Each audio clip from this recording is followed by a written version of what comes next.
好，好，对，我同意。这里这样专门他这里，多一点多点吧。他跑落水了。我真的。哦，从那个他这样，好卖，快乐。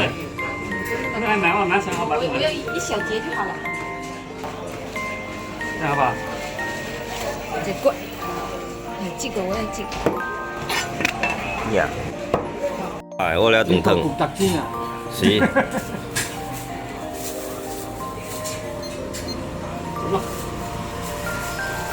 要不，眼睛，眼睛，什么？又来。大菜。买了什么？好多呢，看这么多才4块钱，啥都有。哦，这里不？我买得到，好子。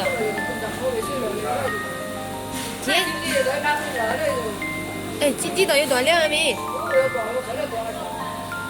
我还多2万。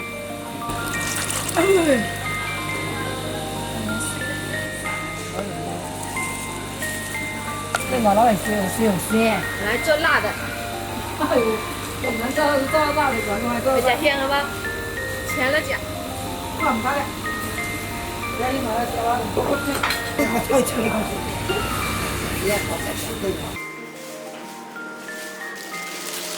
先把生蚝洗一下，再加一点生粉洗一下。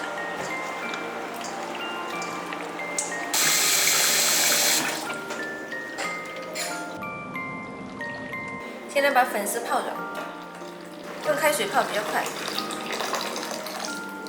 再把金针菇的根部去掉，再把金针菇分开，放盘子里备用。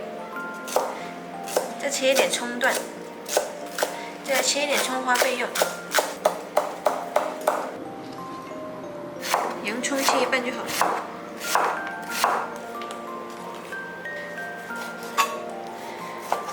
五花肉也切一下。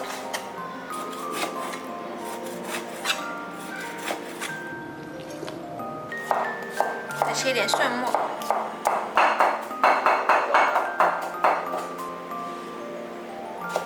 再来切一点萝卜干，把它摊开，容易切。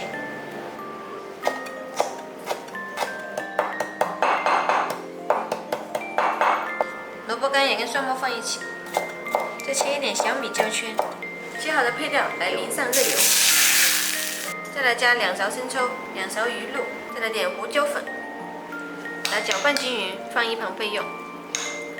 粉丝也泡好了，把它倒出来沥干水分。材料都准备好，砂锅烧热，倒一点油，先把五花肉放下去炒一下。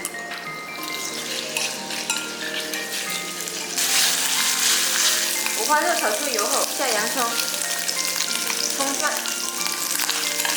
再给它翻炒一下，再把金针菇放下去，哇，烫到我！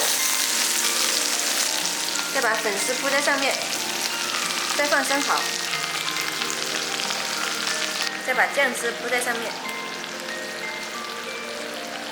再加一点点清水，不用太多，金针菇跟生蚝都会出水。盖上盖子。煮5分钟，时间到，来撒上一点葱花，就可以开吃了。生蚝粉丝包就做好了，原汁原味，非常的美味，鲜甜多汁，简单好吃又营养。你们想吃吗？想吃记得关注我哦。